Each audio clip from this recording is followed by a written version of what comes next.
और हम लाचार हैं, असहाय हैं, बेबस हैं, कुछ कर नहीं पा रहे हैं। सच ये है कि जब तक डिमांड रहेगी तब तक सप्लाई चेन्स बनती रहेंगी, निकलती रहेंगी, कभी इस रूट से, कभी उस रूट से, या कभी किसी और रूट से।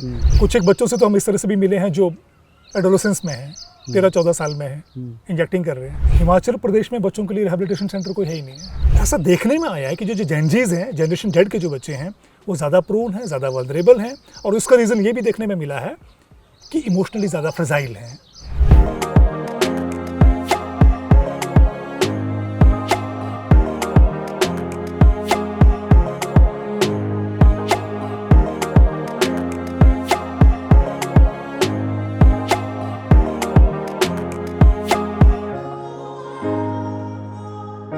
स्वागत है आपका एक्सप्रेस कैफ़े के एक नए एपिसोड में, एक नए इशू और एक नए गेस्ट के साथ।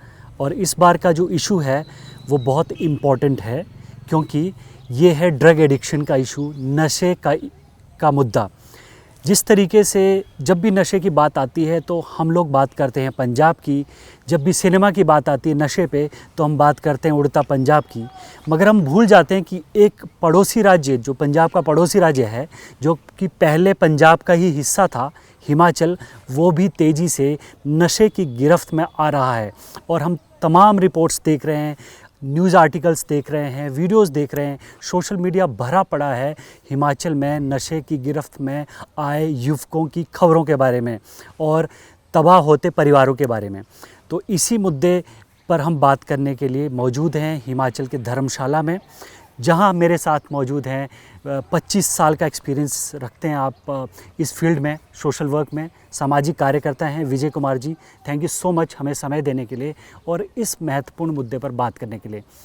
विजय जी, सबसे पहले मैं आपसे जानना चाहूँगा, हमारे श्रोता, हमारे दर्शक जानना चाहेंगे कि कितना बड़ा मुद्दा बन चुका है, कितना सीरियस इशू बन चुका है ड्रग एडिक्शन, नशा हिमाचल प्रदेश में। नशा हिमाचल प्रदेश में कितना बड़ा मुद्दा है, इस बात का अंदाज़ा हम इससे लगा सकते हैं कि अगर आप न्यूज़पेपर खोलते हैं, रोज़ न्यूज़पेपर में जो सुर्खियां होती हैं, तो सुर्खियों में कहीं ना कहीं आपको पढ़ने को मिल जाएगा कि एक ख़ास जगह पे एक व्यक्ति टीका लगा के ओवरडोज से उसकी मौत हो गई। या ये भी आपको सुनने में मिल जाएगा कि माँ बाप ने खुद अपने बच्चे को घर से पकड़ा और पकड़ के पुलिस थाने ले गए और कहा कि अब हम अपने बच्चे को संभाल नहीं सकते, नशे से बचा नहीं सकते, आप उसको पकड़िए, जेल में बंद कर दीजिए। ऐसी भी खबरें सुनने को मिल रही हैं कि खुद परिवार ने अपने बच्चे को लिया, जेल में डाल दिया, पुलिस के हवाले कर दिया, क्योंकि लाचारी है, बेबसी है। परिवार को भी लगता है कि हम इस मुद्दे पर उस व्यक्ति की मदद नहीं कर पा रहे हैं, इस मुद्दे पर हमारा कोई कंट्रोल नहीं है, और अल्टीमेटली लाचारी इतनी ज़्यादा है कि लगता है कि जेल ही उसका अल्टरनेटिव हो सकता है, जेल में ही हमारा बच्चा सुरक्षित हो सकता है। ये बयान करता है कि हिमाचल प्रदेश में जो नशे की प्रॉब्लम है किस तरह से आउट ऑफ कंट्रोल होती जा रही है, और हम लाचार हैं, असहाय हैं, बेबस हैं, कुछ कर नहीं पा रहे हैं। आप गुंजन जो एक NGO है उसके साथ जुड़े हुए हैं, Gunjan organisation for community development. 3-4 centre Gunjan के चलते हैं पूरे हिमाचल में, कुछ सरकारी भी सेंटर चलते हैं। आप मुझे बताइए कि कब से, पिछले अगर कितने साल से हम देखें कि ये ट्रेंड बढ़ा है कि हमारे यंगस्टर्स, हमारे युवा जो है नशे की तरफ ज़्यादा बढ़ गए। नशे में शराब को छोड़ दिया जाए, बाकी जो सब्सटेंस है, जो ड्रग है ना, टीके का हो, सिंथेटिक ड्रग हो, चिट्टा हो, किसी भी नाम से उसको जान सकते हैं। तो कब से ये ट्रेंड बढ़ा है? बहुत ही इंटरेस्टिंग सवाल है आपका, और मैं आपको थोड़ा सा 20 साल का ट्रेंड शेयर करना चाहूँगा। आज हम 2025 में हैं। 2004-05 में जब हम इस सिनेरियो को देखते थे तो हम नशे के नाम पर शराब की बात करते थे, क्योंकि शराब भी बहुत सारे घरों पर बात करती है। तो शराब को लेके ही बहुत सारे परिवार इलाज के लिए डी एडिक्शन सेंटर्स में आते थे, और डी एडिक्शन सेंटर में जो भर्ती होने वाले मरीज या लोग हुआ करते थे वो शराब पीने वाले होते थे, या फिर कैनैबिस यानी जिसे हम भांग कहते हैं, या भांग वाले जो पदार्थ होते हैं उसकी बात करते हैं, वो होते थे। या कुछ एक कैप्सूल्स और दवाइयाँ लेने वाले बच्चे भी होते थे जो नशे का इलाज कराने के लिए डी एडिक्शन सेंटर्स में आते थे। अब सिनेरियो एकदम से बदल गया है। अब अगर किसी सेंटर में 20 लोग एडमिट होते हैं तो 20 में से 10 लोग जो हैं वो हीरोइन यूजर्स हैं, यानी चट्टे का इस्तेमाल करने वाले हैं। बाकी लोग सिंथेटिक ड्रग्स या कुछ एक अल्कोहल या कैनैबिस वाले होते हैं। अब देखिए, पिछले 20 सालों में, यानी 20 साल पहले अगर मैं बात करूं तो चिट्टे के नाम पर हिमाचल प्रदेश में इक्का दुक्का लोग होते थे जो इस तरह की सब्सटेंस का पदार्थ का इस्तेमाल करते थे, और इक्का दुक्का लोग होते थे जो स्नैक का इस्तेमाल करने वाले होते थे।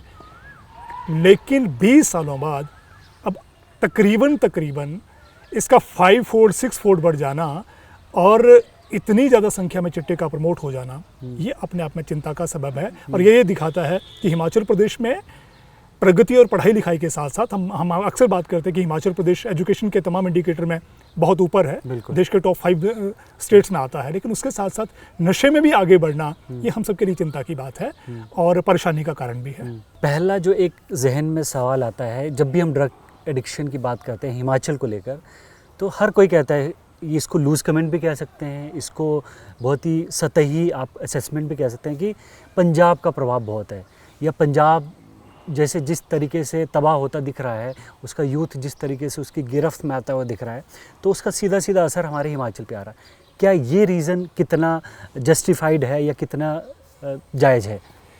एक हद तक ये बिल्कुल ठीक बात भी है कि जनरली हम बहुत सारी चीज़ों को लेके पंजाब का इन्फ्लुएंस हिमाचल प्रदेश में रहता है, केवल हिमाचल में नहीं रहता, बाकी जगहों भी रहता है। आप देखेंगे हिमाचल प्रदेश में जितना हिमाचली कल्चर पॉपुलर है उससे ज़्यादा पंजाबी कल्चर पॉपुलर है। बिल्कुल। यहाँ के मेले जितने होते हैं उसमें हिमाचली कलाकार जितने आते हैं उससे ज़्यादा पंजाबी कलाकार आते हैं। बिल्कुल। तो आप देखिए, और इवन शादियों में आप देखिएगा धूम धड़का जो होता है वो पंजाबी स्टाइल में होता है। तो हम पंजाब के जो कल्चर है उससे इतने ज़्यादा प्रभावित हैं और पंजाब का कल्चर इस तरह से इन्फ्लुएंस हमें करता है कि वो हम सब उसको देख ही रहे हैं। लेकिन ये केवल रीति रिवाजों वाली बात नहीं है, ये घर मकान वाली बात नहीं है, केवल इंटरटेनमेंट वाली बात नहीं है, गीत संगीत की बात नहीं है। हम नशे में भी पंजाब का उसी तरह से इन्फ्लुएंस हिमाचल प्रदेश में बना हुआ है। और पंजाब के इन्फ्लुएंस का, और पंजाब में नशा होना एक बात है, लेकिन हिमाचल में वैसा नशा होना दूसरी बात है। उसका रीज़न क्या है? पंजाब की जो GDP है और पंजाब की जो इकोनॉमी है वो हिमाचल प्रदेश से बहुत अलग तरह की है, बहुत बड़ी है। हिमाचल प्रदेश की इकोनॉमी बहुत छोटी है। पंजाब में अगर कोई बच्चा या कोई व्यक्ति नशे में चला भी जाता है तो उनके पास ज़मीन और उस तरह की बहुत सारी चीज़ें हैं जिससे वो मैनेज कर लेंगे। लेकिन अब देखिए, हिमाचल का अगर कोई बच्चा और वे हीरोइन जैसे चिट्टे जैसे नशे में चला जाएगा, हिमाचल उस तरह के नशे का जो बर्डन है उसे सहन कर पाएगा? कतई नहीं कर पाएगा। अगर हम पंजाब से आधे भी रहेंगे तब भी हिमाचल की हालत पंजाब से ज़्यादा ख़राब हो जाएगी, क्योंकि हिमाचल की इकोनॉमी और पंजाब की इकोनॉमी दोनों में बहुत ज़्यादा फ़र्क है। और अगली बात इंपॉर्टेंट है जिसके बारे में हमको सोचना ज़रूरी है कि पंजाब में जो नशा जिस तरह से तेज़ी से बढ़ा हो, डेफिनेटली आज भी पंजाब का नशा कंट्रोल में नहीं है, वो भी उतनी तेज़ी से आगे बढ़ता जा रहा है। हिमाचल का नशा भी उसी तरह से उतनी ही रैपिडली आगे बढ़ता जा रहा है जितना पंजाब का बढ़ रहा था। तो अगर हिमाचल के नौजवान नशे के ट्रैप में चले जाएंगे, हमारे पास वैसी सुविधाएं नहीं है, वैसा ट्रीटमेंट का इंफ्रास्ट्रक्चर नहीं है और वैसी इकोनॉमी भी नहीं है, तो हम ज़्यादा जल्दी तबाही की तरफ आगे बढ़ेंगे अगर ये मीनेंस रुका नहीं, कंट्रोल नहीं हुआ, आगे बढ़ता गया। तो आप मुझे बताइए कि ग्राउंड लेवल पर कैसे इस तरह के सब्सटेंस जो हैं वो हमारे अंदर मतलब स्टेट में आते हैं, क्या क्या सोर्सेज होते हैं, किन रूट से आता है, जो आपकी अंडरस्टैंडिंग हो, जो आपका एक्सपीरियंस कहता हो, वो थोड़ा शेयर करिए हमारे साथ। अभी तक जो हम सब ने जो अंडरस्टैंडिंग ली है, अगर हम खास करके सिंथेटिक ड्रग्स की बात करते हैं, हीरोइन की बात करते हैं, तो हीरोइन के हिमाचल प्रदेश में आने के जो चैनल्स हैं, बल्कि हिमाचल छोड़ देते हैं, अभी पंजाब की बात भी करते हैं, वो डेफिनेटली जो क्रॉस बॉर्डर ट्रैफिकिंग होती है वहीं से आते हैं। तो मान के चलते हैं कि अफगानिस्तान, पाकिस्तान, और हिमाचल में अगर हम रूट देखेंगे तो पंजाब डेफिनेटली है ही है। लेकिन एक बड़ा इंपॉर्टेंट रूट है, वो है जम्मू कश्मीर का रूट। तो पंजाब, जम्मू कश्मीर, जितने भी हमारे क्रॉस बॉर्डर्स एरियाज हैं, वहाँ से इसकी ट्रैफिकिंग होती है और हिमाचल प्रदेश में आती है। जाहिर सी बात है कि हिमाचल प्रदेश में चिट्टा बनता नहीं है, डेफिनेटली बाहर से आता है, और बाहर से आता है सप्लाई चेन्स अलग से, बहुत सारी सप्लाई चेन्स है जिसके माध्यम से हिमाचल में एंटर होता है, और अल्टीमेटली हमारे नौजवान उसको कंज्यूम करते हैं और वो इसके ट्रैप में चले जाते हैं। लेकिन एक इंपॉर्टेंट बात ये है जो आपके माध्यम से मैं कहना चाह रहा हूँ कि जब हम नशे की बात करते हैं तो नशे का मतलब केवल चिट्टा नहीं है, नशे का मतलब और भी बहुत सारी सब्सटेंसेज हैं, और उसमें बहुत सारी जो सिंथेटिक सब्सटेंसेज है वो भी आती हैं। चिट्टा एक सब्सटेंस है, ये हमको मान के चलना पड़ेगा, क्योंकि अभी हो क्या रहा है, मुझे ऐसा लगता है कि हम एक बड़ी गलती ये कर रहे हैं कि जो नशे को टैकल करने का जो हमारा तरीका है वो ओनली चिट्टा स्पेसिफिक है, चिट्टा फोकस्ड है। पर जब हमारी अप्रोच चिट्टा फोकस्ड हो जाएगी तो जो चिट्टा बेचने वाले हैं और चिट्टे का इस्तेमाल करने वाले हैं वो अल्टीमेटली जब उनको सप्लाई नहीं मिलेगी वो अंडरग्राउंड जाएंगे और वो अल्टरनेटिव में चले जाएंगे। तो चिट्टे जैसी बहुत सारी ड्रग्स ऐसी हैं जो उनको उसी तरह की किक देती हैं, उसी तरह की रिलीफ देती हैं, उसी तरह का सुकून देती हैं। सो इसलिए मुझे ऐसा लगता है इम्पॉर्टेंट ये है अब दो तरह की स्थितियां हैं जब हम नशे की बात करते हैं, कि सप्लाई चेन को बंद कर दिया जाए या डिमांड को बंद कर दिया जाए। तो अब तक हम सबको ऐसा ही लगता है कि अगर सप्लाई चेन ब्रेक हो जाएगी तो नशा खत्म हो जाएगा, लेकिन ये बहुत छोटा सच है, अधूरा सच है। सच ये है कि जब तक डिमांड रहेगी तब तक सप्लाई चेन्स बनती रहेंगी, निकलती रहेंगी, कभी इस रूट से, कभी उस रूट से, या कभी किसी और रूट से।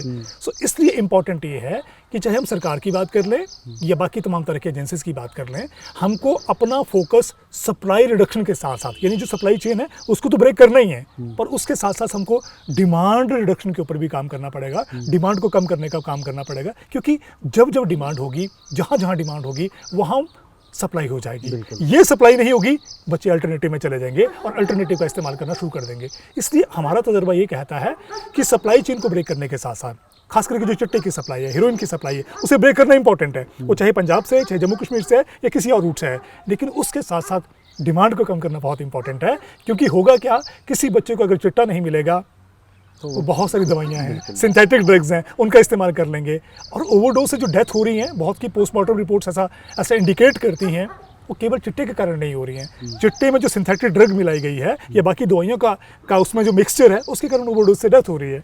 और ओवरडोज से डेथ चिट्टे के कारण तो होती है, लेकिन और भी बहुत सारी सिंथेटिक ड्रग्स हैं जिनके कारण एक इंडिविजुअल को ओवरडोज होता है और वो कोमा में चला जाता है, कोलैप्स हो जाता है। अभी अगर नंबर्स की बात करें तो सालाना कितने लोगों की ड्रग ओवरडोज से डेथ हो रही है हिमाचल में अगर बात करें तो? इसका सही पैरामीटर बताना इसलिए भी मुश्किल है क्योंकि बहुत सारे इंडिविजुअल ऐसे हैं जो ओवरडोज से रिपोर्ट किए जाते हैं और हॉस्पिटल चले जाते हैं, जिनका पोस्टमार्टम होता है। लेकिन बहुत सारे इंडिविजुअल ऐसे हैं जो रिपोर्ट ही नहीं होते हैं, या जिनकी उन्होंने सब्सटेंस, आप हीरोइन की बात कर लीजिए, किसी और सब्सटेंस की बात कर लीजिए, उसको उन्होंने कंज्यूम किया और कंज्यूम करने के बाद उनका रेस्पिरेटरी फेलियर हो गया या कार्डियक अरेस्ट हो गया, तो उनकी जो डेथ है वो कार्डियक अरेस्ट की ओवरडोज से नहीं मानी जाएगी, किसी और कारण से मानी जाएगी। या कई बार ऐसा होता है बच्चा घर में सोया है और सोया ही रह गया। तो अल्टीमेटली इसका जो मैग्नीट्यूड है केवल डेथ के कारण या ओवरडोज की डेथ के कारण एनालाइज करना थोड़ा सा चैलेंजिंग और मुश्किल है। मुझे ये बताइए कि आप डी एडिक्शन सेंटर्स भी चलाते हैं, आप ग्राउंड पे भी रहते हैं, आप इस पूरी परिस्थिति को बहुत क्लोज क्वार्टर से देखते हैं। हमारे यहाँ पर हिमाचल में किस किस एज ग्रुप के बच्चे, यंगस्टर्स सबसे ज़्यादा गिरफ्त में है इन सब्सटेंस की? ये बड़ा चिंता वाली बात है और थोड़ा सा परेशानी भी क्रिएट करती है कि जब हम जो बच्चे इलाज करा रहे हैं, जब हम उनका प्रोफाइल देखते हैं और उसको एनालाइज करने की कोशिश करते हैं, तो ज़्यादा, हालांकि हर एज ग्रुप के बच्चे आते हैं, लेकिन जिस ड्रग्स की हम लोग बात कर रहे हैं, हीरोइन की बात कर रहे हैं, तो जो हीरोइन यूज़र्स बच्चे हैं, क्योंकि बिलो 18 हम लोग या कोई भी इंस्टीट्यूट है वो उनको इलाज नहीं दे सकता क्योंकि वो अभी बालिग नहीं है, तो 18 से 25-26 साल तक के जो बच्चे हैं वो हीरोइन यूजिंग में या चिट्टे में ज़्यादा इन्वॉल्व हैं और इस तरह की उम्र के बच्चे ज़्यादा आ रहे हैं। जब आप अल्कोहल की बात करेंगे तो अल्कोहल में थोड़े से ज़्यादा उम्र के बच्चे हैं, 25 साल से लेके 35-40 साल के जो इंडिविजुअल हैं वो शराब या भांग की बीमारी के कारण अपना इलाज कराते हैं। लेकिन अगर हम हीरोइन की बात करते हैं, हीरोइन में जो ज़्यादा इन्वॉल्वमेंट हो रही है या इंडल्ज हो रहे हैं वो यंगस्टर हो रहे हैं, और यंगस्टर में भी 18 से 25-26 साल के इंडिविजुअल ज़्यादा हो रहे हैं। आपके लिए सबसे सरप्राइजिंग केस कोई एक बताइए जो बहुत कम छोटी उम्र का हो, या आपको लगा कि यार ऐसा भी हो सकता है कि ये बच्चा भी या ये इंडिविजुअल भी कर सकता है, कि ऐसा कोई सरप्राइजिंग मुझे केस स्टडी है कोई तो बताइए। इसमें बहुत सारे इंटरेस्टिंग केसेस हैं। कुछ एक बच्चों से तो हम इस तरह से भी मिले हैं जो एडोलेसेंस में हैं, 13-14 साल में हैं, इंजेक्टिंग कर रहे हैं और उनमें इंटरवेंशन कोई नहीं हो सकती क्योंकि बच्चों के लिए हमारे पास कोई सेंटर ही नहीं है, कोई सर्विस सेंटर नहीं है। आप सोचिए बच्चों को, जो बच्चे इसके एडिक्शन में हैं तो उनको कैसे आप हील करते हैं, कैसे रिहैब करते हैं? हिमाचल प्रदेश में बच्चों के लिए रिहैबिलिटेशन सेंटर कोई है ही नहीं है, बिलो 18 के लिए कोई फैसिलिटी नहीं है, कोई सर्विस नहीं है। और नंबर्स में अगर देखा जाए तो कितना नंबर है इनका? नंबर निकालना और इंडिकेट करना थोड़ा सा चैलेंजिंग है, लेकिन रफली अगर करें तो मतलब सब्सटेंशियल नंबर है, क्योंकि अब हमको थोड़ा सा अंडरस्टैंड करना पड़ेगा। जब हम ये कहते हैं कि एक इंडिविजुअल 18 से 24 या 25 साल की उम्र में इस एज ग्रुप में हेरोइन यूजिंग में चला गया है, तो उसका मतलब ये नहीं कि उसकी जो इनिशिएशन एज है वो 18 साल है या 24 साल है। उसकी जो इनिशिएशन है वो 12 साल भी हो सकती है, 13 साल भी हो सकती है, 14 साल भी हो सकती है। जो उसका जो फर्स्ट एक्सपीरियंस है ड्रग्स को लेके वो किसी भी उम्र में हो सकता है। लेकिन मैं जो आपके माध्यम से जो बात इंडिकेट कर रहा हूँ, बहुत सारे बच्चे ऐसे हैं जिनके साथ हमारी बातचीत होती है, ये बिना इलाज कराने भी आते हैं। वो इलाज कराने तो 18 साल की उम्र में आ रहे हैं, लेकिन जो फर्स्ट यूज़ है, फर्स्ट एक्सपेरिमेंट है, वो अल्टीमेटली बहुत अर्ली एज में शुरू हो रहा है। 12-13 साल में भी शुरू हो रहा है, 14-15-16 साल में शुरू हो रहा है। ये अपने आप में ज़्यादा अलार्मिंग है। और इसमें बड़ी इंपॉर्टेंट बात है जो साइंस कहती है कि जो इंडिविजुअल जितनी जल्दी सब्सटेंस का इस्तेमाल करना शुरू कर देगा, उसकी डिपेंडेंस उतनी ज़्यादा बढ़ती जाएगी। सपोज किसी ने 12-13 साल में किसी भी तरह की सब्सटेंस को लेना शुरू कर दिया, उसकी डिपेंडेंस किसी भी बड़े व्यक्ति की कंपैरिजन में ज़्यादा होगी। ये चिंता की बात है। और अर्ली एज में ड्रग को शुरू करने का मतलब ये है कि उसका जो कॉग्निटिव बिहेवियर है, उसके जो बॉडी के ऑर्गन की डेवलपमेंट है या उसकी जो ब्रेन की डेवलपमेंट है, वो उस तरह से नहीं हो पाएगी जो एक नॉर्मल इंडिविजुअल की हो पाती है। अगर विजय जी इसके सामाजिक पहलू को देखें तो आप मुझे बताइए कि आखिर रीज़न क्या है, क्या कारण है कि आज के समय में बच्चे यंग एज में ही इन सब की गिरफ्त में आ रहे हैं? मतलब इसका कोई सामाजिक पारिवारिक पहलू भी है क्या, या इसका कोई जनरेशनल कोई लिंक है क्या? Very important. ये सवाल मुझे इसलिए भी वैलिड लग रहा है कि जनरली जब हम टारगेट पॉपुलेशन के हिसाब से नशे की स्थिति को कैटेगराइज करने की कोशिश करें, तो ऐसा देखने में आया है कि जो डिपेंडेंस है एक्चुअली, तो आज हम जो देख रहे हैं 18 साल से 25 साल की उम्र के जो बच्चे हैं उनमें डिपेंडेंस बहुत जल्दी आ रही है। हेरोइन यूजिंग में जा रहे हैं या और भी जो रिक्रिएशनल ड्रग्स हैं उसमें जा रहे हैं। और ये जो बच्चे हैं जिनको हम जेनजीज कहते हैं, 98 ऑनवर्ड्स जो बच्चे हैं, ऐसा देखने में आया है कि जो जेनजीज हैं, जनरेशन जेड के जो बच्चे हैं, वो ज़्यादा प्रोन हैं, ज़्यादा वल्नरेबल हैं। और उसका रीज़न ये भी देखने में मिला है कि इमोशनली ज़्यादा फ्रेजाइल हैं। और जब मैं इमोशनली फ्रेजाइल होने की बात कर रहा हूँ, तो उसका मतलब ये है ये बच्चे ट्रॉमा को और इमोशनल ट्रॉमा को डील नहीं कर पा रहे हैं, कोप अप नहीं कर पा रहे हैं, मैनेज नहीं कर पा रहे हैं। अब हमको मान के चलना पड़ेगा कि जब ज़िंदगी की हम बातचीत करते हैं, ज़िंदगी में मल्टीपल तरह की इमोशंस हम सबकी ज़िंदगी में प्रिवेल करती हैं। ज़िंदगी में हैप्पीनेस भी आती है, उदासी भी आती है, फ्रस्ट्रेशन भी आती है, सैडनेस भी आती है, डर भी होता है, फियर भी होता है। लेकिन जो इस जनरेशन के बच्चे हैं, जब उनकी ज़िंदगी में इस तरह की इमोशंस इरेगुलेट हो जाती हैं, यानी उनकी ज़िंदगी में फ्रस्ट्रेशन ज़्यादा आती है, वो उसे डील नहीं कर पा रहे हैं। और जब डील नहीं कर पा रहे हैं तो बहुत आराम से ये बच्चे ट्रैप हो जा रहे हैं सब्सटेंस यूजिंग बिहेवियर में, या इमोशनल ट्रॉमा की मैं बात कर रहा हूँ। जब इस तरह की उम्र के बच्चे का ब्रेकअप हो जाता है, वो डील नहीं कर पा रहा है, और डील नहीं कर पाने की स्थिति में उसे अल्टरनेटिव लगता है कि मेरी हार्ट बीट बढ़ रही है और मुझे बेचैनी हो रही है, पैनिक हो रहा हूँ, या एंजाइटी हो रही है। उस स्थिति से निकलने के लिए मेरे पास ये एक तरीका है।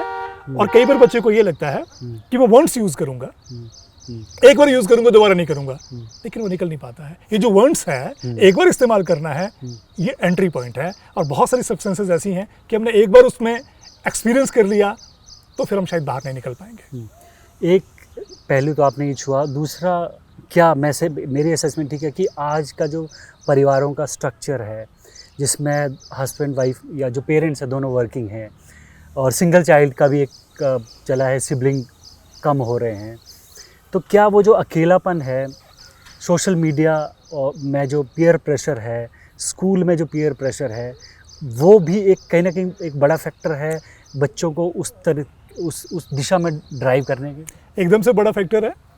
आपने 2-3 तरह की बातें की हैं, हम इसको थोड़ी सी इस पर चर्चा करते हैं। एक जो इम्पोर्टेंट बात आपने बोली है फैमिली वाली। अब हो के गए कि हम लोग चाहे पेरेंट्स की बात कर लीजिए, चाहे बच्चों की बात कर लीजिए, हम सारे वर्चुअल लाइफ में ज़्यादा चले गए हैं। तो पेरेंट्स अपने गैजेट्स में लगे होते हैं, बच्चे अपने गैजेट्स में लगे होते हैं। डायलॉग मिसिंग है। और घर में दादा दादी नाना नानी तो है नहीं जो कन्वर्सेशन करेंगे, डायलॉग करेंगे। प्यार दुलार वाली बात हो नहीं पा रही है, शेयरिंग हो नहीं पा रही है, और जो इमोशनल सपोर्ट की हम लोग बात करते हैं वो बन नहीं पा रही है, क्योंकि पेरेंट्स की अपनी दुनिया बन गई है, बच्चों की अपनी दुनिया बन गई है। और पेरेंट्स अगर वर्किंग है तो डायलॉग का जो टाइम है उतना कम रह गया है। सो जो आइसोलेशन है, ये भी अपने आप में बहुत बड़ा फैक्टर है कि कहीं से उसकी जो भावनाएं हैं उसको सपोर्ट नहीं मिल पा रही है, वो ईज नहीं कर पा रहा है, वो शेयर नहीं कर पा रहा है। और ऐसी स्थिति में उसके ट्रैप होने के या उसके सेंसिटिव होने के, सब्सटेंस यूजिंग बिहेवियर में जाने के चांसेस बढ़ जाते हैं। ये एक इंपॉर्टेंट फैक्टर जो आपने इंडिकेट किया है। तो इस मुद्दे को हमको अंडरस्टैंड करना पड़ेगा। और दूसरा बहुत इंपॉर्टेंट बात जो आपने इंडिकेट की है कि हम जिस तरह का माहौल अब हमारी सोसाइटी में बन गया है, एक तरह का जो मार्केट है वो सपनों की मंडी बन गई है। बिल्कुल। आप न्यूज़पेपर देखेंगे, या न्यूज़पेपर में खबरें क्या लगती हैं? खबरें ये लगती हैं कि सक्सेस होने का मतलब ये है कि उस बच्चे को 50 लाख का पैकेज मिल गया। इसका मतलब है जिसको 50 लाख का पैकेज नहीं मिलता है या जिसकी कैंपस प्लेसमेंट नहीं होती है, हम उसको कैटेगराइज कर देते हैं कि सक्सेस होने का मतलब ये होता है, और अगर ये नहीं मिला तो तुम सक्सेस नहीं हो। या उसी तरह से आप न्यूज़पेपर निकाल के देखिएगा, न्यूज़पेपर में पहले पेज पर ऐड होती है इस कोचिंग सेंटर की, उस कोचिंग सेंटर की, कि हमने अपनी वर्कशॉप से इतने बच्चे तैयार करके ये बना दिए, ये बना दिए, वो बना दिए। पर जो बच्चे नहीं बन पाते हैं उनको लगता है हम फेल हो गए। तो ये जो फेलियर है और जो हमने सक्सेस के पैरामीटर बना दिए हैं, जब हम उस पैरामीटर को टच नहीं कर पाते हैं फिर हमको लगता है हम किसी काम के नहीं हैं। उस फ्रस्ट्रेशन को हम डील नहीं कर पा रहे हैं।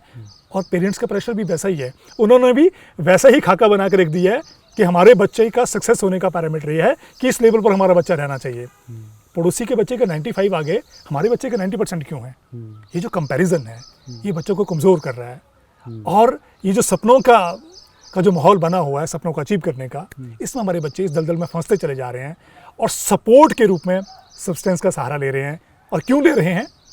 क्योंकि जो पेयर्स हैं, दोस्त हैं, ये माहौल में ये बताया जाता है कि डील करने का यही मैकेनिज्म है, बाहर निकलने का यही मैकेनिज्म है। इस पर्टिकुलर सब्सटेंस से कंसंट्रेशन बड़ी अच्छी बनती है, इससे नींद नहीं आती है, इसलिए इसको लेने से आप रात भर जाग सकते हैं और इसको लेने से आपको सुकून मिलेगा, आपको हैप्पीनेस मिलेगी। तो एक बार उस ट्रैप में कोई फंस जाता है तो फिर निकल नहीं पाता है। दूसरी चीज़ मैं आपसे जानना चाहता हूँ कि ये जो डी एडिक्शन सेंटर्स होते हैं, रिहैबिलिटेशन सेंटर होते हैं, यहाँ तक पहुँचना भी कितना बड़ा टास्क है लोगों के लिए, क्योंकि बहुत तरह के स्टिग्मा जुड़े हुए हैं। इसको ना पता चल जाए, उसको ना पता चल जाए, रिश्तेदारी में ना पता चल जाए, ना दोस्तों में पता चल जाए, परिवार भी कोशिश करता है कि किसी को ना पता चले। और आखिर में जब वो ऐसी स्टेज आती है जब आउट ऑफ कंट्रोल चीज़ होती है, तब ऐसे सेंटर्स को, ऐसे एक्सपर्ट्स को रीच आउट किया जाता है। तो ये कितना बड़ा फेलियर है एक तरह से इस पूरी प्रोसेस में। एब्सोल्युटली। अब हो क्या गया है कि नशा एक बीमारी है, ये ब्रेन डिजीज़ है, हम सबको मान के चलना पड़ेगा। बट इस सच्चाई को हम लोग मानते नहीं हैं। अगर कोई भी इंडिविजुअल, कोई भी यंगस्टर नशे में जाता है तो हमको मान के चलना पड़ेगा ये बीमार है, इसको इलाज की ज़रूरत है। तो एक तो इलाज की हमारे पास बहुत सारी अपॉर्चुनिटीज़ है नहीं है, ऐसी फैसिलिटीज़ है नहीं कि हम अपने बच्चे का इलाज करा पाएँ। और ऊपर से टैबू है, टैबू के साथ डिस्क्रिमिनेशन है, स्टिग्मा है। उस स्टिग्मे से बचने के लिए इंडिविजुअल अपनी सिटी में, अपने ज़िला में इलाज नहीं कराते हैं। ज़्यादातर लोग आपने नोटिस किया होगा, हिमाचल के बच्चे चंडीगढ़ जाएंगे या पंजाब जाएंगे इलाज कराने के लिए, या पंजाब के लोग हिमाचल आएंगे इलाज कराने के लिए। वो इसलिए क्योंकि उनको लगता है कि पड़ोस को पता लग गया या किसी और को पता लग गया हमारी बदनामी होगी, क्योंकि इसको हम बीमारी की तरह ले नहीं रहे हैं। ये चिंता की बात है। और यहाँ पर मैं देखता हूँ कि गवर्नमेंट का रोल क्या है, गवर्नमेंट कितनी प्रोएक्टिवली काम कर रही है। स्टेट की हम लोग देखते हैं कि पंजाब में पहले एक सरकार आती है, एजेंडा उस सेट करती है कि हम लोग ड्रग के अगेंस्ट पूरा काम करेंगे, 3-4 साल निकल जाते हैं, फिर वो बुलडोजर चलाने लगते हैं। क्या इस तरह के जो मेजर्स हैं इससे हम लोग इस पूरी समस्या पे काबू पाएंगे, या कुछ और इनोवेटिव जो एक्सपर्ट्स के साथ या सारे स्टेक होल्डर्स को साथ मिला के कुछ नया और सही जो प्रभावी तरीका हो उसकी तरफ ध्यान सबका मतलब आकर्षित किया जाएगा? तो गवर्नमेंट के एंड पे क्या क्या लैप्सेस आप देखते हैं इस चीज़ को लेकर? मैं पहले पंजाब के एग्जाम्पल के साथ अपनी बात शुरू करता हूँ। पंजाब को अगर आप देखेंगे तो पिछले 3 इलेक्शंस देखिएगा पंजाब के, तीनों ही इलेक्शंस में पंजाब में नशे का खात्मा करना ये सारी पॉलिटिकल पार्टियों का टॉप एजेंडे में था। पर हुआ क्या, एक पॉलिटिकल पार्टी आई, उनके 5 साल निकल गए, नशा कम नहीं हुआ, ख़त्म नहीं हुआ, एक्चुअली ख़त्म होना छोड़ दीजिए और ज़्यादा बढ़ गया। दूसरी सरकार आई, उनके भी मैनिफेस्टो में यही था कि हमारी सरकार पंजाब में नशे का खात्मा करेगी। हुआ क्या, उनके भी 5 साल निकल गए और नशे का खात्मा नहीं हुआ। अब ये जो करंट सरकार है, इस सरकार ने भी यही इलेक्शन के मैनिफेस्टो में डाला था। और मज़ेदार बात है, सरकारें ये बोलती है हम 20 दिनों में 30 दिनों में पूरी स्टेट से नशे को ख़त्म कर देंगे, पर पंजाब में ऐसा नहीं हुआ। अब पंजाब में भी हो क्या रहा है कि सरकार सप्लाई रिडक्शन के ऊपर फोकस कर रही है, बुलडोज़र चलाए जा रहे हैं, और उसमें भी पंजाब में आपने देखा होगा कि बहुत धड़ल्ले से काम हो रहा है सप्लाई चेन को ब्रेक करने के लिए। ये पंजाब का सिनेरियो हो गया। पर इससे नशा खत्म नहीं हो रहा है, कम नहीं हो रहा है। क्यों नहीं हो रहा है उस पर हम फर्दर बातचीत करते हैं। अब हिमाचल प्रदेश इंटरेस्टिंग चीज़ इसमें और जोड़ देता हूँ कि अभी रिसेंटली पुलिस की वर्दी में एक विमेन कॉप की गाड़ी में ड्रग निकलता है।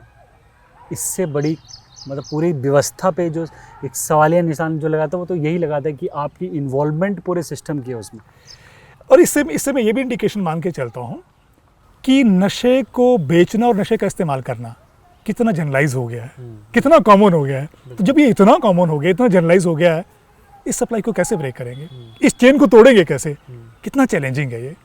इसको हमको अलग सिनेरियो से देखने की ज़रूरत है। सिमिलरली हिमाचल प्रदेश में हिमाचल प्रदेश में नशे की प्रॉब्लम साइलेंटली पिछले 20 सालों में आगे बढ़ती जा रही है।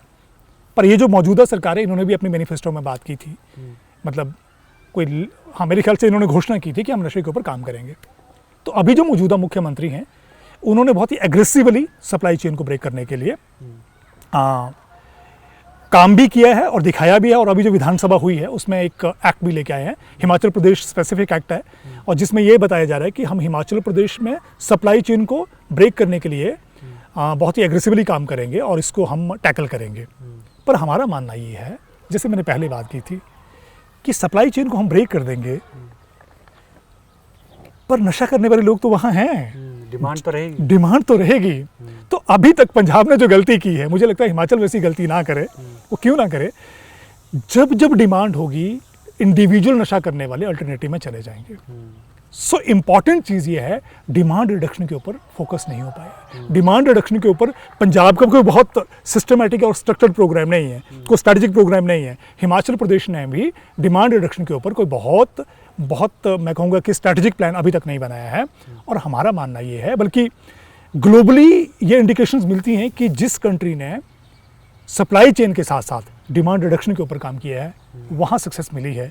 पर हम केवल एक ही पहलू के ऊपर काम करेंगे, पॉलिसिंग करेंगे, और पॉलिसिंग के माध्यम से सप्लाई चेन को ब्रेक करने के साथ साथ जो यूज़र हैं उनमें भी डर पैदा करेंगे, तो वो हिडन हो जाएंगे, नशा ख़त्म नहीं होने वाला है। तो ऐसे आपके हिसाब से क्या 4-5 कदम हो सकते हैं जिससे कि सप्लाई रिडक्शन पे ध्यान ना देकर हम लोग जो डिमांड है उसको कम करने की और ग्रेजुअली बढ़ें? ऐसे कौन कौन से 4-5 कदम हो सकते हैं? सो डिमांड रिडक्शन की अगर हम बात करें, उसके 3 पैरामीटर माने जाते हैं। पहला प्राइमरी प्रिवेंशन, दूसरा सेकेंडरी प्रिवेंशन और तीसरा टर्शरी प्रिवेंशन। प्राइमरी प्रिवेंशन हम उसको कहते हैं कि जिन बच्चों ने नशे को एक बार भी एक्सपीरियंस नहीं किया है, बल्कि वो दरवाजे पे खड़े हैं, एंटर करने वाले हैं, उनको वहीं रोक देना है ताकि वो एक बार भी एक्सपीरियंस ना करें। और अब जिस तरह की हमारी जनरेशन जेड है या जनरेशन अल्फा की हम बात कर रहे हैं, ये बहुत सेंसिटिव है, प्रोन है। इसका मतलब ये है, अगर इन्होंने एक बार भी नशे को एक्सपीरियंस करना शुरू कर दिया, इनके वापस आने के चांसेस कम होंगे। सो इम्पॉर्टेंट क्या है, ये नशे को पहली बार एक्सपीरियंस ना करें, यानी इनके फर्स्ट डोज को, फर्स्ट एक्सपीरियंस को अब्सटेन करना या डिले करना, ये सबसे इंपॉर्टेंट पार्ट है, जिसको लेके हमको एग्रेसिवली काम करना पड़ेगा। अनफॉर्चुनेटली इसमें काम नहीं हो रहा है कि हम यंगस्टर के, एडोलेसेंस के, यूथ के पहले डोज को एक्सपीरियंस करने से उनको बचाएं कैसे, और उससे पहले इंटरवीन कैसे करें, और उसके लिए क्या ऐसा माहौल बनाएं ताकि वो पहली बारी किसी तरह के नशे का एक्सपीरियंस ना करें। और ख़ास करके जो एडिक्टिव सब्सटेंसेस में इलीगल हैं, उनको तो एकदम से ना करें, क्योंकि इनकी एडिक्शन बहुत फास्ट होती है, बहुत रैपिडली होती है। अगर हम सिंथेटिक ड्रग की बात करते हैं, हेरोइन की बात करते हैं, चिट्टे की बात करते हैं, या बाकी फेंटेनिल टाइप के जो बाकी ड्रग्स हैं, वो एकदम से इस्तेमाल ना करें। तो ये तब हो पाएगा जब हम प्राइमरी प्रिवेंशन के ऊपर काम करेंगे। तो प्राइमरी प्रिवेंशन बहुत सक्सेसफुल, बहुत इंपॉर्टेंट डोमेन है जिसके ऊपर काम करने की ज़रूरत है। दूसरा माना जाता है सेकेंडरी प्रिवेंशन। सेकेंडरी प्रिवेंशन का मतलब ये है, जिन बच्चों ने नशे को इस्तेमाल करना शुरू कर दिया है पर एडिक्ट नहीं हुए हैं, बीमार नहीं हुए हैं, उनके बीच में इंटरवीन करना, काउंसलिंग करनी, इलाज करना, इलाज करके उनको वापस लेके आना, मेन स्ट्रीम ऑफ लाइफ में वापस लेके आना। और तीसरा बड़ा इंपॉर्टेंट पार्ट है जिसे हम टर्शरी प्रिवेंशन कहते हैं। उसका मतलब ये है कि जिन लोगों ने को नशे की बीमारी लग गई है, उनका इलाज कराना, और इलाज बहुत ही स्ट्रक्चर्ड मैनर में, सिस्टमेटिक मैनर में कराना, ताकि हम उनको, क्योंकि जो नशे की बीमारी है ये लंबी बीमारी है, इसकी रिकवरी लंबी चलती है, कई कई साल चलती है। तो हम ये ना मान के चलें कि किसी को हमने 10 दिन इलाज किया है, 15 दिन इलाज किया है, या 1 महीना इलाज कराया, वो वापस आ जाएगा और ठीक हो जाएगा। रिलैप्स होने के चांसेस होते हैं। ऐसा माना जाता है कि तकरीबन 90% इंडिविजुअल एक बार इलाज करने के बाद रिलैप्स होते हैं, फिर दोबारा इलाज कराते हैं, तब जाके शायद वो मेन स्ट्रीम ऑफ लाइफ में वापस आते हैं। तो डिमांड रिडक्शन की जब हम बात करते हैं, ये 3 ब्रॉड कंपोनेंट है जिसके ऊपर काम करने की ज़रूरत है, जिसके ऊपर अभी तक काम हो नहीं रहा है। हाँ, भारत सरकार ने कुछ एक पहल की है, जैसे उनका नशा मुक्त भारत अभियान है, वो यही बात करता है कि हमको अवेयरनेस क्रिएट करनी है, और जो मिथ्स और मिसकंसेप्शंस हैं ड्रग्स को लेके, वो बच्चों में, यंगस्टर में स्प्रेड करनी है, ताकि उनकी डिसीजन मेकिंग स्ट्रांग हो पाए, उनकी हेल्दी चॉइसेस बन पाए। नशा करना भी एक चॉइस है एक्चुअली। तो उस इंडिविजुअल ने नशे की चॉइस को ऑप्ट करने की नहीं करना है, वो तब कर पाएगा जब वो ओरिएंटेड होगा, एजुकेटेड होगा। अदरवाइज कर नहीं पाएगा, डिसीजन ले नहीं पाएगा कि मुझे इस तरफ जाना है या उस तरफ जाना है। और दूसरा इम्पॉर्टेंट चीज़ मुझे ये बताइए कि क्या स्कूलों के स्तर पर, कॉलेजेस के स्तर पर या एजुकेशनल जो भी हब्स हैं उनके स्तर पर किसी तरह का कोई इंटरवेंशन होता है उनकी काउंसलिंग के लिए, या एक रियलिटी चेक की चल क्या रहा है, स्टूडेंट से बात करना या आप जैसे लोगों को बुलाना, उनके साथ एक डायलॉग बनाना, इस तरह के इनिशिएटिव कितने होते हैं या नहीं होते? I am not aware of it. बहुत प्लान्ड मैनर में कुछ नहीं है, मतलब कोई सिस्टमेटिक मैनर में नहीं है। और एक इम्पॉर्टेंट बात है जो आपने बहुत इंपॉर्टेंट इशू किया है, जब हम प्राइमरी प्रिवेंशन की बात कर रहे हैं किसके बीच में करनी है? अल्टीमेटली वो बच्चे हैं जो 5वीं क्लास से लेकर 12वीं क्लास के बच्चे हैं। तो प्राइमरी प्रिवेंशन हमको इन्हीं के बीच में करनी है, पर हमारे पास प्रोग्राम ही कोई नहीं है इन बच्चों के बीच में इंटरवीन करने के लिए। और इन बच्चों में इंटरवीन करना इसलिए भी इंपॉर्टेंट है क्योंकि सबसे ज़्यादा नाजुक उम्र यही है जिस उम्र में बच्चे अपनी डिसीजन मेकिंग बनाना शुरू करते हैं, चॉइसेस बनाना शुरू करते हैं। तो उनकी चॉइसेस कैसी बननी चाहिए वो तब बन पाएंगी जब हम इंटरवीन करेंगे। और अगली बात आपने बहुत इंपॉर्टेंट बोली है, और ये जो हम इमोशनल ट्रॉमा की बात कर रहे थे, ये भी उसी उम्र में ज़्यादा होता है। एक्सपीरियंस करना और क्यूरियोसिटी ये भी उस उम्र में सबसे ज़्यादा होती है। पर इस उम्र में इन बच्चों के बीच में इंटरवेंशन करने के लिए हमारे पास कोई प्रोग्राम नहीं है। और काउंसलिंग की जो आपने बात की है वो तो बहुत दूर की बात है। ऐसा कोई सिस्टम नहीं कि हम इस तरह के प्रोग्राम चला तो अगर सरकार इतनी सीरियस है, बिल ला रही है, एक्ट बना रही है, तो कम से कम ये जो बेसिक लेवल की चीज़ें, जो ग्रास रूट लेवल के जो काम है, वो सरकार को उस पर अपनी प्रायोरिटी सेट करनी चाहिए। अच्छा, जब हम बात करते हैं ड्रग एडिक्शन की तो हम भूल जाते हैं कि शराब भी एक बहुत बड़ा फैक्टर है। और हम हिमाचल में, पंजाब में या अन्य राज्यों में भी शराब से होने वाली मौतों की संख्या बहुत बड़ी है। तो थोड़ा सा उस पर बताइए कि शराब, एक तरफ हम ड्रग एडिक्शन और उस पर काबू करने की बात कर रहे हैं, उस पर पॉलिसी बनाने की बात कर रहे हैं, मगर साथ ही साथ हमारे यहाँ पर ठेकों की संख्या देखिए, हर 1 किलोमीटर पर आपके पास एक ठेका है। और मैं ये I was so surprise to see कि सुबह 7 बजे मैं निकला हूँ तो 7 बजे मुझे ठेका खुला हुआ दिखता है। दवाई की दुकान बाद में खुलती है, ठेका पहले खुलता है। और उसकी मुझे नहीं पता कि रात को बंद होने का क्या टाइम है, पर ये जो इतना ज़्यादा स्प्रेड है इस चीज़ का, दारू का, और दारू तो गवर्नमेंट बहुत लीगल तरीके से वो करे क्योंकि उसका रेवेन्यू जनरेशन उससे है, तो इसको भी साइमल्टेनियसली एड्रेस करने की कितनी बड़ी ज़रूरत है? बहुत ज़रूरत है। हम सिंथेटिक ड्रग की बात कर रहे हैं, हम चिट्टे की बात कर रहे हैं। मज़ेदार बात मैं आपको ये बताता हूँ कि जिन बच्चों से मैंने बातचीत की है उनमें से ज़्यादातर बच्चों ने को जो एंट्री पॉइंट ऑफ ड्रग्स था इस बिहेवियर में जाने का, वो शराब थी या सिगरेट थी। तो शुरुआत उनकी सिगरेट और शराब के साथ हुई और उसके बाद वो सिंथेटिक ड्रग में चले गए, चिट्टे और हेरोइन में चले गए। सवाल ये है, मैंने बच्चों से पूछा भी कि अगर आप स्मोकिंग नहीं कर रहे होते तो क्या आप चिट्टे में जाते? नहीं जाते, क्योंकि स्मोकिंग ने एंट्री दी, स्मोकिंग ने ट्रैक बनाया नशे में आगे बढ़ने का। और शराब भी उसी तरह से है, शराब सोशली एक्सेप्टेड है और इम्पॉर्टेंट चीज़ है, शराब को हम ग्लैमराइज कर रहे हैं। अब सोचिए, एक इम्पॉर्टेंट बात जो आपने की है, बच्चे सीखते कहाँ से हैं? कोई भी बच्चा माँ के पेट से सीख के नहीं आता है, एनवायरनमेंट सिखाता है, फैमिली सिखाती है। तो कोई भी बच्चा एडिक्शन में जा रहा है, मैं यकीनी तौर पर बोल सकता हूँ, उस बच्चे का अपना इरादा कभी नहीं होता है। कोई बच्चे प्लान नहीं करते कि मुझे ज़िंदगी में एडिक्ट बनना है। उस बच्चे के अपने अपने सपने होते हैं। उसका एडिक्ट कौन बनाता है? नशे की बीमारी में कौन लेके जाते हैं? एल्डरली पर्सन्स लेके जाते हैं, परिवार लेके जाता है, सोसाइटी लेके जाती है। हमको मान के चलना पड़ेगा, अगर हमारे प्रदेश में कहीं भी नशा बढ़ रहा है उसके लिए बच्चे जिम्मेदार नहीं हैं, हम लोग जिम्मेदार हैं, as a family, as a society. तो क्योंकि माहौल हमने दिया उनको, और माहौल कहाँ से मिला है? हम शराब जैसे ड्रग्स को ग्लैमराइज कर रहे हैं, कैनबिस को ग्लैमराइज कर रहे हैं, सिगरेट को ग्लैमराइज कर रहे हैं। अरे बच्चे वही तो सीखते हैं। बच्चों के सामने जो सिनेरियो नज़र आता है वो सेम बिहेवियर को अपनी ज़िंदगी में अप्लाई करने की कोशिश करते हैं।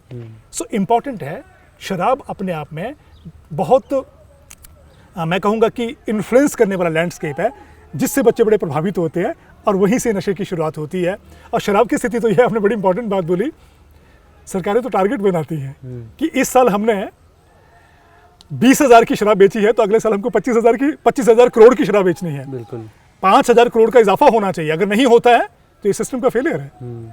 आप सोचिए, जब हम इस तरह के टारगेट सेट करेंगे शराब को लेके, हम कौन सी प्रोग्रेस की बात कर रहे हैं, कौन सी प्रोग्रेशन की बात कर रहे हैं, कौन सी सोसाइटी को आगे ले जाने की बात कर रहे हैं? शराब का लैंडस्केप किसी भी सोसाइटी को आगे लेके जाने वाला नहीं है। और शराब में भी, उसमें भी बड़ी इंटरेस्टिंग बात यह है, शराब पीने की जो लीगल एज है वो भी स्टेट टू स्टेट वेरी करती है। मुझे लगता है दिल्ली में वो 24 साल है, हिमाचल में 18 साल है।